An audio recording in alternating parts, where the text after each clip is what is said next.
Hello students, मैं अजीत आनंद institute of mathematics नई दिल्ली से। आज हमारे पास एक स्टूडेंट आए हैं जिनका जून 2025 में जीआरएफ हुआ और फरवरी 2026 में गेट सिलेक्शन हुआ। तो इनसे जानना चाहते हैं कि क्या इनका, आप अपना इंट्रोडक्शन दीजिए। मेरा नाम सुहेब है, मैं रुड़की का रहने वाला हूँ।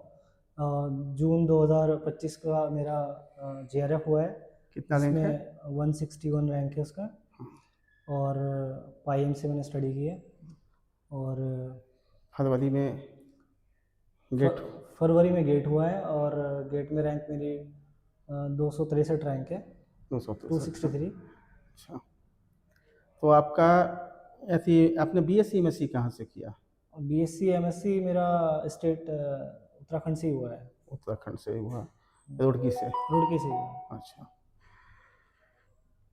तो मैं ये जानना चाहूँगा कि ये पूरे आपने यानी कि जून वाला एग्ज़ाम निकला है तो जनवरी से प्रिपरेशन स्टार्ट किए होंगे, तो पूरे ईयर करीब करीब एक कैलेंडर ईयर आपने नेट और गेट के प्रिपरेशन में लगाए जी, इंक्लूडिंग गेट। जी। तो इसमें कैसा एक्सपीरियंस रहा अपने न्यू कमर्स स्टूडेंट जो आपके यहाँ से स्टेट यूनिवर्सिटी से पढ़ के आते हैं, उनको क्या सजेस्ट करोगे? सजेशन यही है कि सबसे पहले इस पेपर के लिए तो कंसिस्टेंसी बहुत ज़रूरी होती है। लगातार प्रयास करते रहना चाहिए, क्योंकि स्टार्टिंग में मैंने 3-4 अटैम्प्ट इससे पहले दे चुका हूँ जिसमें मैं क्वालिफाई नहीं करा।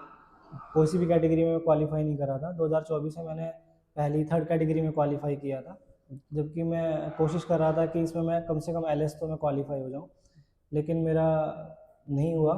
उसके बाद मैं 2025 में जब जून का मैंने एग्ज़ाम दिया तो फाइनली मेरा रिज़ल्ट ठीक आया और मेरा जीआरएफ हो गया। अच्छा, तो इसमें मैंने कि कैसा वहाँ क्वेश्चन कैसे लगाए थे? क्वेश्चन बेसिकली यही है कि जो पीवाईक्यू है, मेन फोकस मैंने पीवाईक्यू को दिया, क्योंकि जो मैंने एक पैटर्न देखा कि पीवाईक्यू जो रिपीट होते हैं, जिन टॉपिक पे ज़्यादातर रिपीट होते हैं क्वेश्चन, उन टॉपिक को बहुत अच्छा किया। जहाँ पर मैं गलतियाँ कर रहा था बार बार, उन गलतियों से मैंने सीखा कि मैं गलतियाँ कहाँ कर रहा हूँ। जैसे कि मिस रीडिंग में करता था, तो कोई चीज़ रीड कर रहा हूँ, लिखा कुछ है, पढ़ कुछ रहा हूँ उसको मैं, तो ये ओवरलुक हो जाना। ओवरऑल एक हेजिटेशन होता है और एग्ज़ाम प्रेशर होता है, उसमें हम सही नहीं पढ़ पाते कभी कोई चीज़ को, और फिर घर आके देखते हैं कि ये तो गलत हो गया बहुत जल्दी, और बहुत ईजी क्वेश्चन होता है वो जबकि। तो वो चीज़ मेरी मिस्टेक थी, वो मैंने सुधारी अपनी मिस्टेक को। और कई चीज़ें ऐसी हैं जो प्रैक्टिस करने से दूर हो जाती हैं चीज़ें, तो मैंने बार बार प्रैक्टिस करता रहा क्वेश्चनों की, पीवाईक्यू की, और साथ के साथ रिवीजन करता रहा।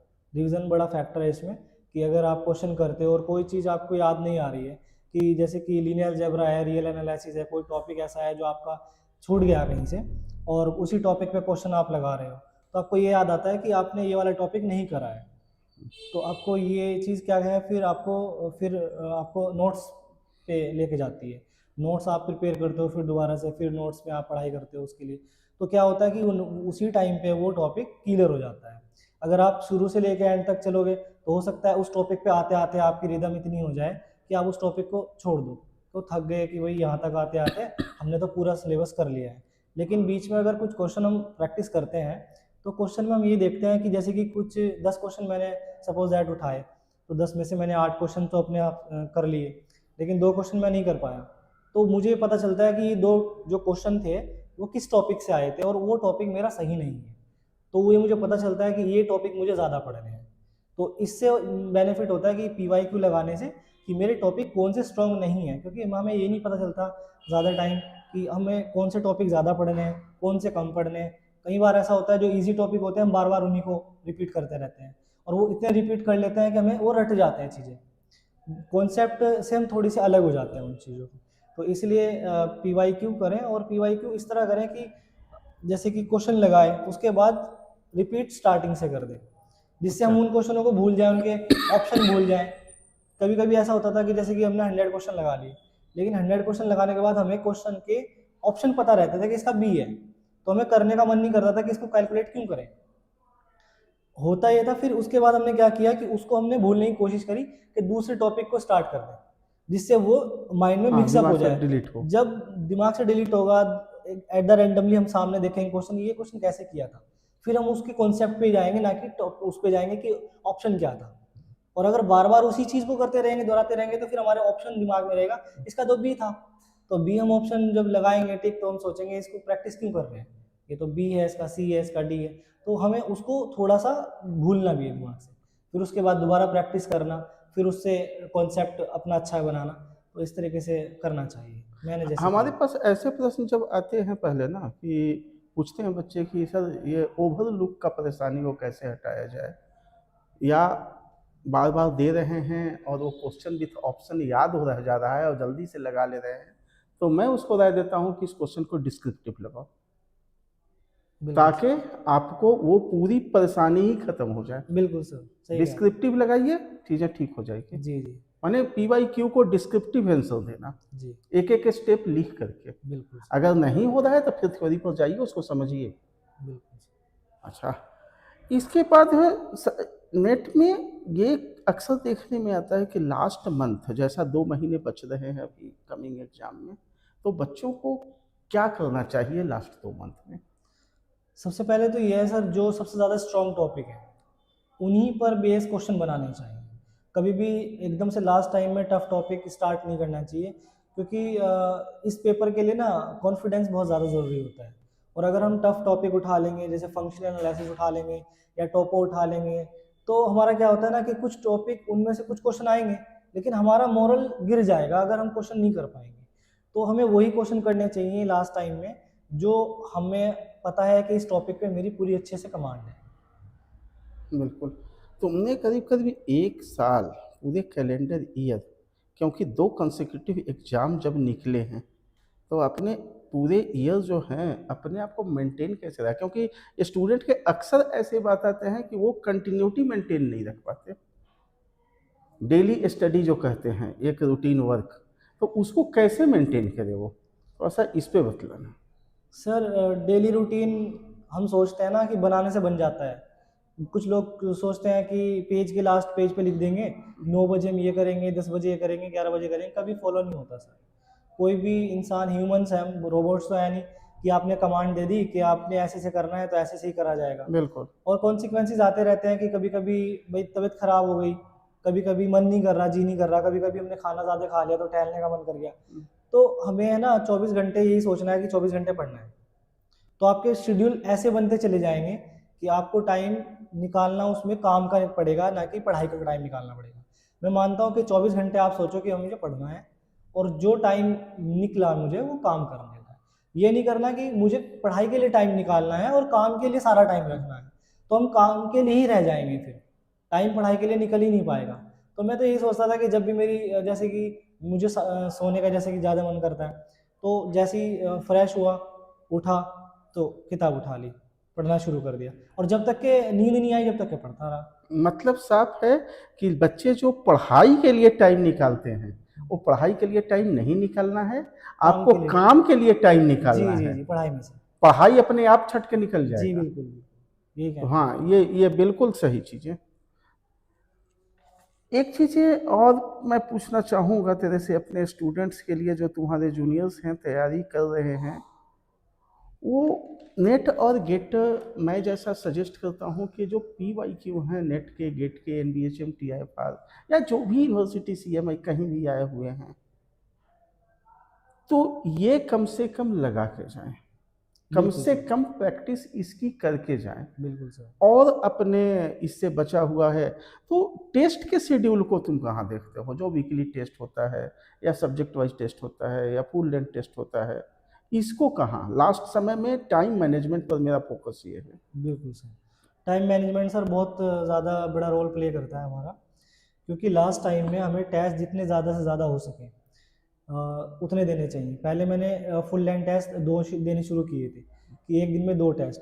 मुझे लगा 2 टेस्ट में मैं ज़्यादा नहीं थक रहा हूँ, 3 टेस्ट से खुद को थकाते हैं, क्योंकि वहाँ पे मुझे 3 घंटे फुल एनर्जी में रहना है और बहुत कूल माइंड से रहना है। और जो एग्ज़ाम का प्रेशर होता है वो डिफरेंट होता है, क्योंकि हमें पता है कि टेस्ट चल रहा है, हम उसे टेस्ट को रोक सकते हैं या बंद कर सकते हैं, ऐसा हो जाता है। लेकिन इस एग्ज़ाम हॉल में तो नहीं ऐसा कर सकते, तो प्रेशर डिफरेंट डिफरेंट रहता है। तो अपने आप को ना 3-3 4-4 टेस्ट की आदत डाल लो, एक दिन में मैंने 4 टेस्ट फुल लेंथ दिए हैं और ये मेरा हाईएस्ट रहा है कि 4 टेस्ट देने। मुझे खुद यकीन नहीं हुआ कि मैं 6 घंटे स्क्रीन के 12 घंटे स्क्रीन के सामने रह गया, क्योंकि 3-3 घंटे के टेस्ट थे। तो 4 टेस्ट मैंने एक दिन में लगाए, तो ये मेरा हाईएस्ट था। बल्कि मैं 2 टेस्ट तो रेगुलर लगा रहा था 10-15 दिन के लिए लास्ट टाइम में, और 2 दिन पहले मैंने अपने आप को फ्री कर लिया, क्योंकि मुझे अपनी बॉडी को थकाना नहीं था। क्योंकि अगर लास्ट टाइम में भी मैं एक दिन पहले भी टेस्ट लगा रहा होता तो मेरी बॉडी बिल्कुल थक जाती, तो बिल्कुल उस टाइम पे इतना बिल्कुल। मैं अच्छा परफॉर्म नहीं कर पाता। तो मुझे 2 से 3 दिन मुझे फ्री भी निकालने हैं, जो बॉडी रेस्ट पे रहे, अपना चिल करके घूमा फिरा, दोस्तों से मिला नहीं, बट घर पे रहा, बट आराम से खाया पिया सोया, और कुछ नहीं। एक और क्वेश्चन, जो तुम्हारे दोस्त तुम्हारे साथ बीएससी एमएससी किए, मतलब कि तुम्हारे कहने का मतलब मेरा उत्तराखंड से नहीं है, पूरे स्टेट्स के बच्चों से है, कि जो बीएससी एमएससी स्टेट से करके आते हैं और जो सेंट्रल यूनिवर्सिटी में जैसे डीयू हो गया, आईआईटी हो गया, एनआईटी हो गया, यहाँ से करके आते हैं, बेसिक गैप कहाँ महसूस करते हो तुम दोनों बेसिक में? गैप सर, हम लोगों को, जो हम यूनिवर्सिटी से आते हैं या कॉलेजेस से आते हैं, तो उनको ये नहीं पता कि हमें कितना टाइम पढ़ना होता है। लेकिन आईआईटीएन वाले बच्चे को पहले ही पता होता है कि मुझे 12-13 घंटे आराम से पढ़ लेना है। जब मैं दिल्ली आया तो दिल्ली में मैं पहली बार देखा कि 9 घंटे क्लास चलती है, 8 घंटे क्लास चलती है।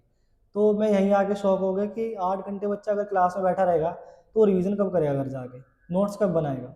तो क्योंकि हमें तो बचपन से सिखाया गया कि पहले ट्यूशन में पढ़ोगे, फिर आकर के उसको घर रीडिंग करोगे, फिर उसके अच्छे अच्छे से नोट्स बनाओगे, फिर जा कर के पढ़ाई होगी। बट यहाँ पे तो अलग ही सीन चलता है, 8-9 घंटे पढ़ाई तो क्लास में ही रहती है, फिर घर आकर के तो ऐसे घूमता है सिर कि पता नहीं कितना पढ़ लिया आज हमने। लेकिन क्या है कि हमें 1 महीना, 2 महीना, 3 महीना हैबिचुअल होने में आदत टाइम लगता है। लेकिन वहाँ से आईआईटीएन बच्चे को पहले से ही उसको 12-13 घंटे की आदत पड़ी रहती है, और आईआईटी के अंदर भी कोई टाइम नहीं होता सोने का, कोई टाइम नहीं होता जगने का। 24 घंटे पढ़ाई रहती है, रात को भी बच्चे पढ़ते हैं, पूरी रात भी बच्चे पढ़ते हैं, दिन भी बच्चे पढ़ते हैं। तो एक माहौल में एडॉप्ट हुआ रहता है। अब हम लोग तो पहले दिन आते हैं, देखते हैं कि इतना टाइम भी बच्चे पढ़ते हैं। अगर मैं घर आके बताऊं तो घर वाले शॉक हो जाते हैं, इतने टाइम पढ़ते हो आप क्लास।